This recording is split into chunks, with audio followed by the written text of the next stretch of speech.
High command ಹೇಳಿದ್ದನ್ನ ನಾವು ಪಾಲನೆ ಮಾಡಲೇಬೇಕಾಗುತ್ತೆ. ನಾನು ಯಾರಿಗೂ ಕೂಡ ಅಧ್ಯಕ್ಷ ಪಟ್ಟ ಕೊಡಿ ಅಂತ ಕೇಳಿಲ್ಲ, ಲಾಬಿಯನ್ನು ಕೂಡ ಮಾಡಿಲ್ಲ ಅಂತ ಬೆಂಗಳೂರಲ್ಲಿ ಎಂಬಿ ಪಾಟೀಲ್ ಹೇಳಿಕೆಯನ್ನ ಕೊಟ್ಟಿದ್ದಾರೆ. ಎಲ್ಲದಕ್ಕೂ ಕಾದು ನೋಡೋಣ. ಮುಂಚೆ ಹೇಳೋಕ್ಕಾಗಲ್ಲ, ಯಾವುದನ್ನು ಕೂಡ ಹೈಕಮಾಂಡ್ ನಿರ್ಧಾರ ಮಾಡುತ್ತೆ. ಇವತ್ತು ಅಥವಾ ನಾಳೆ ಅಧಿಕೃತವಾಗಿ ಗೊತ್ತಾಗ್ಬಿಡುತ್ತೆ. ನನ್ನ ಅಭಿಪ್ರಾಯ ಏನಿದೆ ಅದನ್ನ ನಾನು ಆಲ್ರೆಡಿ ಸೋನಿಯಾ ಗಾಂಧಿ ಅವರಿಗೆ ತಿಳಿಸಿದ್ದೀನಿ ಅನ್ನೋ ಮಾತನ್ನ ಹೇಳಿದ್ದಾರೆ. ಇನ್ನು ಸಿಎಲ್ಪಿ ಹಾಗೇನೆ ವಿಪಕ್ಷ ನಾಯಕ ಎರಡೂ ಒಂದೇ ಇರಬೇಕು, ವಿಪಕ್ಷ ಹಾಗೇನೆ ಸಿಎಲ್ಪಿ ಪ್ರತ್ಯೇಕ ಮಾಡೋದು ಸರಿಯಲ್ಲ ಅನ್ನೋ ಮಾತನ್ನ ಬೆಂಗಳೂರಲ್ಲಿ ಎಂಬಿ ಪಾಟೀಲ್ ಹೇಳಿದ್ದಾರೆ. ಇವರು ಕೂಡ ಪ್ರಬಲ ಆಕಾಂಕ್ಷಿಯಾಗಿದ್ರು. ಜೊತೆಗೆ ಆ ಪಟ್ಟಕ್ಕೋಸ್ಕರ ಅಂದ್ರೆ ಕೆಪಿಸಿಸಿ ಪಟ್ಟಕ್ಕೋಸ್ಕರ ಸಿದ್ದರಾಮಯ್ಯ ಮುಖಾಂತರ ಸಾಕಷ್ಟು ಲಾಬಿಯನ್ನ ಮಾಡಿದ್ರು. ಖುದ್ದಾಗಿ ದೆಹಲಿಗೂ ಹೋಗಿ ಸೋನಿಯಾ ಗಾಂಧಿ ಅವರನ್ನ ಮೀಟ್ ಮಾಡಿ ತಮ್ಮ ಬಯಕೆ ಏನಿದೆ, ಆಸೆ ಏನಿದೆ ಅದನ್ನೆಲ್ಲ ಕೂಡ ಹೇಳ್ಕೊಂಡಿದ್ರು, ರಿಕ್ವೆಸ್ಟ್ ಅನ್ನ ಮಾಡಿ ಬಂದಿದ್ರು. ಆದ್ರೆ ಯಾವಾಗ ಆ ಪಟ್ಟ ತನಗೆ ಒಲಿಲಿಲ್ಲ, ಈಗ ಅಧಿಕೃತ ಘೋಷಣೆ ಒಂದೇ ಬಾಕಿ, ಡಿ ಕೆ ಶಿವಕುಮಾರ್ ಅವರಿಗೆ ಬಹುತೇಕ ಪಟ್ಟ ಫಿಕ್ಸ್ ಅಂತ ಗೊತ್ತಾಯ್ತು. ಸೊ ಎಂಬಿ ಪಾಟೀಲ್ ಅವರು ರಿಯಾಕ್ಷನ್ ಕೊಟ್ಟಿದ್ದಾರೆ. ಹೈಕಮಾಂಡ್ ಯಾವ ನಿರ್ಧಾರ ಕೈಗೊಳ್ಳುತ್ತೆ ಅದಕ್ಕೆ ನಾವು ಬದ್ಧರಾಗಿರ್ತೀವಿ, ತಲೆಬಾಗ್ಲೇಬೇಕು ಅನ್ನೋ ಮಾತನ್ನ ಎಂಬಿ ಪಾಟೀಲ್ ಹೇಳಿದ್ದಾರೆ. ಇವತ್ತು ಬಹುತೇಕ ಇವತ್ತು ನಾಳೆ ಆಫಿಷಿಯಲ್ ಅನೌನ್ಸ್ಮೆಂಟ್ ಏನಿದೆ ಅದಾಗ್ತದೆ.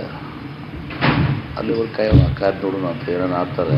ಪಕ್ಷ ಏನು ನಿರ್ಧಾರ ತಗೋತಾರೆ ಎಲ್ಲರೂ ಅದನ್ನ ಒಪ್ಪಲೇಬೇಕಾಗ್ತದೆ. ನೋಡಿ, ನಾನು ಯಾವುದನ್ನು ಕೂಡ ಕೇಳಿಲ್ಲ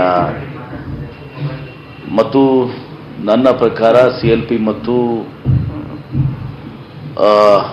ಅಪೋಸಿಷನ್ ಲೀಡರು ಎರಡೂ ಒಂದೇ ಇರಬೇಕು ಅಂತ ಅದನ್ನು ಬೇರ್ಪಡಿಸಿದ್ರೆ ಅನವಶ್ಯಕವಾಗಿ ಅದು ಇದು ಮಾಡೋದು. ಆ ರೀತಿ ನಮ್ಗೆ ಯಾರಿಗೂ ಹೇಳಿಲ್ಲ. ಆಯಿತು, ಸುಮ್ಮನೆ ನಾನಾಗೇನೆ ಅದ್ರ ಬಗ್ಗೆ ಕಾಮೆಂಟ್ ಮಾಡೋದು ಸರಿ ಆಗೋದಲ್ಲ.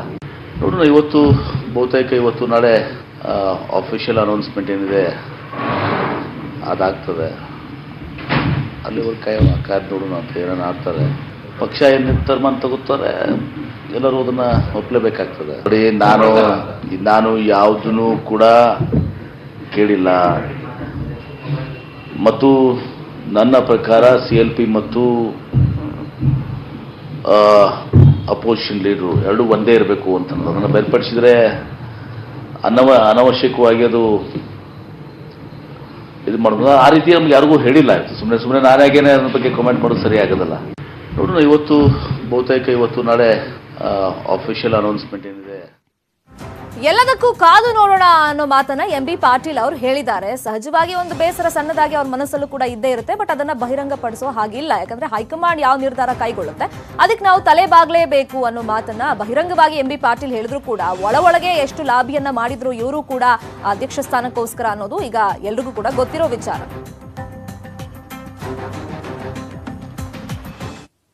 ಪ್ರಮುಖ ಹಿಂದೂ ನಾಯಕರ ಹತ್ಯೆಗೆ ಸ್ಕೆಚ್ ಹಾಕಲಾಗಿತ್ತು ಅನ್ನೋ ಮಾಹಿತಿಯನ್ನ ಪೊಲೀಸರೇ ಬಹಿರಂಗಪಡಿಸಿದ್ದಾರೆ. ಸಂಸದ ತೇಜಸ್ವಿ ಸೂರ್ಯ ಕೊಲೆಗೆ ಸ್ಕೆಚ್ ಹಾಕಲಾಗಿತ್ತು ಅಂತ ಪೊಲೀಸರು ಮಾಹಿತಿ ಕೊಟ್ಟಿದ್ದಾರೆ. ಅದರ ಜೊತೆಗೆ ಚಕ್ರವರ್ತಿ ಸೂಲಿಬೆಲೆ ಹತ್ಯೆಗೂ ಕೂಡ ಸ್ಕೆಚ್ ಅನ್ನ ಹಾಕಲಾಗಿತ್ತು. 6 ಮಂದಿ SDPI ಕಾರ್ಯಕರ್ತರು ಈ ರೀತಿ ಸ್ಕೆಚ್ ಯಾರೆಲ್ಲ ಹಾಕಿದ್ರು, ಪ್ಲಾನ್ ಅನ್ನ ಮಾಡ್ಕೊಂಡಿದ್ರು, ಅವರೇ ಮಾಹಿತಿಯನ್ನ ಬಹಿರಂಗಪಡಿಸಿದ್ದಾರೆ. ಅವರನ್ನ ಈಗ ಅರೆಸ್ಟ್ ಮಾಡಿ ವಿಚಾರಣೆ ಮಾಡಿದಂತ ಸಂದರ್ಭದಲ್ಲಿ ಈ ಸ್ಫೋಟಕ ಮಾಹಿತಿಯನ್ನ ಅವರೇ ಹೇಳ್ಕೊಂಡಿದ್ದಾರೆ ಅಂತ ಕಮಿಷನರ್ ಮಾಹಿತಿಯನ್ನ ಕೊಟ್ಟಿದ್ದಾರೆ. ಇನ್ನು ಅರೆಸ್ಟ್ ಆದ್ಮೇಲೆ ಏನೆಲ್ಲ ಬೆಳವಣಿಗೆ ಆಯಿತು, ವಿಚಾರಣೆ ಸಂದರ್ಭದಲ್ಲಿ ಅವರೇನೆಲ್ಲ ಬಾಯ್ಬಿಟ್ಟಿದ್ದಾರೆ, ಈ ಸ್ಕೆಚ್ಗೆ ಸಂಬಂಧಪಟ್ಟಂತೆ ಹತ್ಯೆ ಮಾಡಬೇಕು ಅಂತ ಅಂದುಕೊಂಡಿದ್ರಲ್ಲ, ಆ ಬೆಳವಣಿಗೆ ಬಗ್ಗೆ ಬೆಂಗಳೂರು ಪೊಲೀಸ್ ಕಮಿಷನರ್ ಸ್ಪಷ್ಟನೆಯನ್ನ ಕೊಟ್ಟಿದ್ದಾರೆ.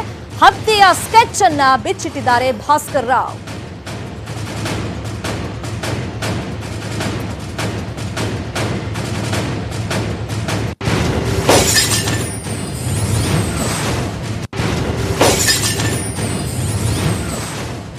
ಸೊ 6 ಜನ SDPI ಕಾರ್ಯಕರ್ತರನ್ನ ಅರೆಸ್ಟ್ ಮಾಡಿ ವಿಚಾರಣೆ ಮಾಡಿದಂತ ಸಂದರ್ಭದಲ್ಲಿ ಈ ಮಾಹಿತಿ ಬಹಿರಂಗಗೊಂಡಿರೋದು ಅಂತ ಬೆಂಗಳೂರು ಪೊಲೀಸ್ ಕಮಿಷನರ್ ಸ್ಪಷ್ಟನೆಯನ್ನ ಕೊಟ್ಟಿದ್ದಾರೆ. ಜೊತೆಗೆ ಯಾವ ರೀತಿ ಸ್ಕೆಚ್ ಅನ್ನ ಹಾಕಿದ್ರು ಅನ್ನೋ ಒಂದು ಪಿನ್ ಟು ಪಿನ್ ಮಾಹಿತಿಯನ್ನ ಕೂಡ ಭಾಸ್ಕರ್ ರಾವ್ ಬಿಚ್ಚಿಟ್ಟಿದ್ದಾರೆ.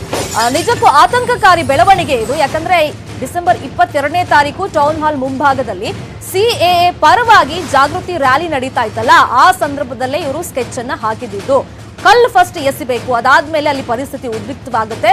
ಸೊ ಅಲ್ಲಿ ಪ್ರಮುಖ ಮುಖಂಡರೆಲ್ಲ ಚಲ್ಲಾಪಿಲ್ಲಿ ಆಗ್ಬಿಡ್ತಾರೆ, ಕಾರ್ಯಕರ್ತರು ಅಫ್ಕೋರ್ಸ್ ಓಡ್ ಹೋಗ್ತಾರೆ. ಅಲ್ಲಿ ಕಲ್ಲೆಸೆತಾದಂತ ಸಂದರ್ಭದಲ್ಲಿ ಈ ಪ್ರಮುಖ ಮುಖಂಡರು ಯಾರ್ಯಾರಿದ್ದಾರೆ ಅವರೆಲ್ಲ ಒಂಟಿ ಆಗ್ತಾರೆ. ಆ ಸಂದರ್ಭದಲ್ಲಿ ಇವ್ರ ಹತ್ರ ಮಾರಕಾಸ್ತ್ರ ಇತ್ತಲ್ಲ, ಅದರಿಂದ ಅಟ್ಯಾಕ್ ಮಾಡಿ ಹತ್ಯೆ ಮಾಡಬೇಕು ಅಂತ ಈ ಕಾರ್ಯಕರ್ತರೆಲ್ಲ ಸಜ್ಜಾಗಿ ಬಂದಿದ್ರು. ಅದಕ್ಕೇನೆಲ್ಲ ಬೇಕು, ಈ ಸ್ಕೆಚ್ಗೆ ಏನೆಲ್ಲ ಬೇಕಾಗಿತ್ತು, ಮಾರಕಾಸ್ತ್ರಗಳು, ಅದನ್ನೆಲ್ಲವನ್ನೂ ಕೂಡ ರೆಡಿ ಇಟ್ಕೊಂಡೆ ತಂದಿದ್ರು ಅವರು.